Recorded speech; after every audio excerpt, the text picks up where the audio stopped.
అదే RTV app వార్తల్ని క్షణాల్లో చదివే అవకాశం ఉంటుంది. ఒక న్యూస్ పేపర్, ఒక టెలివిజన్ ఛానల్ మీ చేతుల్లో ఎప్పుడూ ఉంటాయి.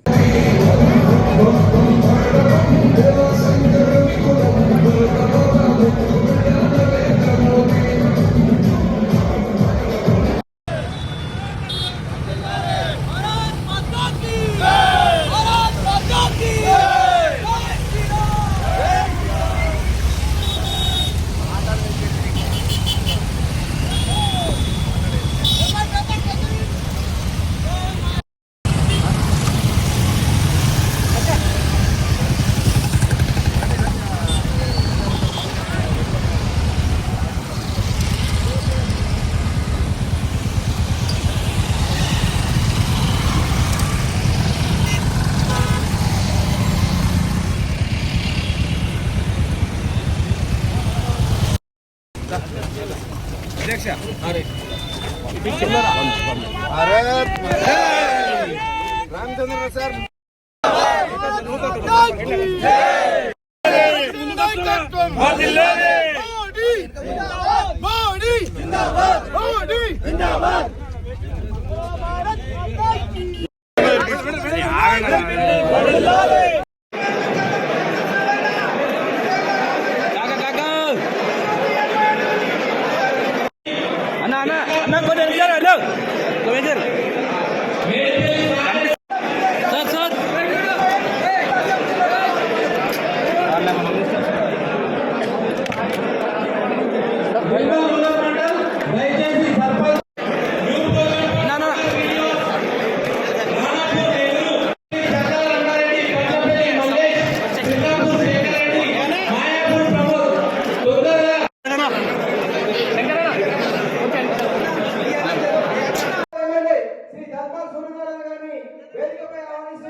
స్వాగతం సుస్వాగతం.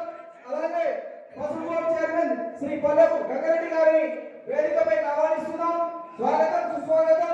అలాగే స్వాగతం సుస్వాగతం.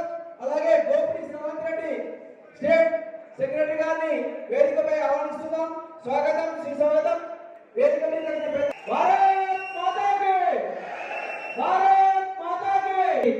రాష్ట్ర అధ్యక్షుడు ఎన్ రామచంద్రరావు గారికి నిర్మల్ జిల్లా బీజేపీ పార్టీ స్వాగతం సుస్వాగతం పలుకుతున్నాం.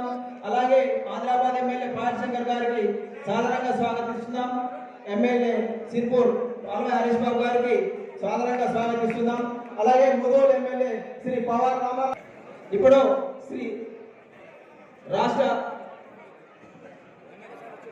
స్వాగతిస్తున్నారు.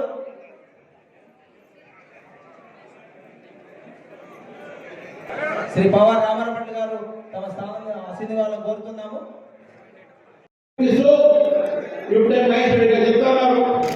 మొత్తం ఖానాపూర్లో కూడా 32 గెలిచాం మనం. ఖానాపూర్లో 4 మండలాలు దాంట్లో 32 గెలిచాం మనం. పక్కన నిజామాబాద్, కరీంనగర్, హైదరాబాద్, మెదక్ లాంటి అనేక ప్రాంతాలు కూడా భారతీయ జనతా పార్టీ గెలుస్తుంది. ఏ జిల్లాలో అయితే మాకు ప్రాతినిధ్యం లేదో ఆ జిల్లాలో కూడా మేము అకౌంట్ ఓపెన్ చేసినాం. ఆ జిల్లాలో కూడా మాకు శాతం పెరిగినాయి, ఓటు శాతం పెరిగినాయి. కాబట్టి ఈరోజు కాంగ్రెస్ పార్టీ తీసుకుంటే కూడా దొంగ లెక్కలు, వాళ్ళ దొంగ లెక్కలు గెలవలేదు, గెలిచినంత మావాడే అని చెప్పి చెప్పుకునే అదే ప్రిన్సిపల్ మీరు ఒకసారి చేస్తున్నారు. మీరు ఏమంటే చెప్తా ఉన్నాను. ఇక ఇప్పటికైనా సరే ప్రజలకు బాగా ఆలోచించండి. రైతులకు ఇవ్వండి, విద్యార్థుల ఫీజు రీయింబర్స్మెంట్ ఇవ్వండి. విద్యార్థుల ఫీజు ఏదైతే మీరు ఆయుష్మాన్ భారత్ అభియాన్ పెట్టండి.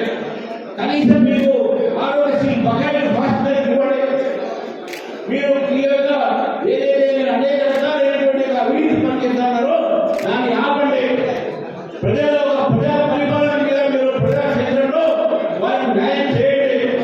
2 సంవత్సరాలు పూర్తి చేసిన తర్వాత తెలంగాణ ప్రజలు ఒక జీవితాల మార్పు రాలేదు. కాబట్టి తెలంగాణ ప్రజలు మీరు గమనిస్తున్నారు. రాబోయే రోజుల్లో మీకు తప్పకుండా బుద్ధి చెప్తారని తెలియజేస్తూ ఈ అవకాశం మరొకసారి ధన్యవాదాలతో మాట్లాడాలి. పత్తి మీద మేము ఎంఎస్పీ ఎన్నోసార్లు పెంచినాము, తప్పుడు ప్రచారం చేశారు. 5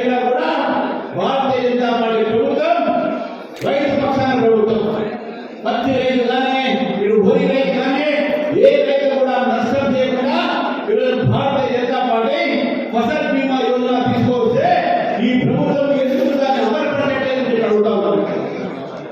కేంద్ర ప్రభుత్వం తీసుకొచ్చిన అనేక పథకాన్ని ఈరోజు రాష్ట్ర ప్రభుత్వం మీరు కాగేస్తా ఉన్నారు. కేంద్ర ప్రభుత్వం ఇప్పటి వరకు 12 లక్షల కోట్ల రూపాయలు తెలంగాణకి ఇచ్చింది. ఈ అభివృద్ధి కూడా తెలంగాణలో నరేంద్ర మోడీ గారు మన 5 విషయాన్ని మనం గుర్తుపెట్టుకోవాలి. ఈ రెండు పార్టీలు కూడా చేసి చేయలేదు. ఒక పార్టీ దోచుకున్నది ఎంతమంది పోవాలని కొట్లాడుతా ఉన్నాం, ఇంకో పార్టీ మిగిలింది ఏం లేదా దోచుకోవాలని వాళ్ళు ఆలోచిస్తా ఉన్నారు. రాష్ట్రం కోసం ఆలోచించే పార్టీలు కావు. కాబట్టి రాష్ట్రాన్ని మనం బాగోలేదంటే, తెలంగాణ నిజంగా బంగారు తెలంగాణ కావాలంటే, తెలంగాణ అభివృద్ధి మార్గంలో పోవాలంటే భారతీయ జనతా పార్టీ మాత్రమే ప్రజలను రాబోయే ఎన్నికల్లో భారతీయ జనతా పార్టీ మంచి పార్టీలను గెలిపిస్తారు కదా. మీ అందరినీ ఏ ఎన్నిక లేదా కోరుతూ మరి ఈ రోజు ఇంత పెద్ద సంఖ్యలో గెలిచినటువంటి సన్మానాన్ని వాడడానికి ముఖ్యమంత్రిని కలవడానికి ఉన్న సన్మానించడానికి మీ స్ఫూర్తి తెలంగాణ ప్రజలకు అందజేయడానికి మీరు ఇక్కడ రావడం జరిగింది. మీ అందరూ కూడా మరొకసారి శుభాకాంక్షలు. అదేవిధంగా ఉప సర్పంచులుగా వార్డు మెంబర్లుగా భారతీయ జనతా పార్టీ మద్దతుతో ఎన్నికైనటువంటి నా సోదర సోదరి మనందరికీ కూడా హృదయపూర్వక శుభాకాంక్షలు తెలియజేస్తాను. మిత్రులారా, కాషాయాన్ని నమ్ముకొని భారతీయ జనతా పార్టీ నమ్ముకొని భారతీయ జనతా పార్టీ నాయకత్వాన్ని నమ్ముకొని ప్రజలతో మమేకమై ప్రజల విశ్వాసం కోరుకొని ప్రజల్లో ఉండి ప్రజలతో ఎన్నుకోబడ్డ నా భారతీయ జనతా పార్టీ నాయకులందరికీ కూడా పేరు శుభాకాంక్షలు తెలియజేస్తాను. మరి నిన్న చూస్తే ముఖ్యమంత్రి రేవంత్ రెడ్డి అంటాడు టిఆర్ఎస్ కాంగ్రెస్ కలిసి పోటీ చేసిందని. రేవంత్ రెడ్డి అబద్ధాల మాట. రేవంత్ రెడ్డి అనే వ్యక్తి గత నాకు 20 సంవత్సరాలుగా తెలుసు. నిజం మాట్లాడాడు, ఏది మాట్లాడినా సూటిగా మాట్లాడాడు. ఎప్పుడు కూడా ఇలాంటి అబద్ధాల నోటీసు అబద్ధాలు మాట తప్ప ఒకటి మాట్లాడు.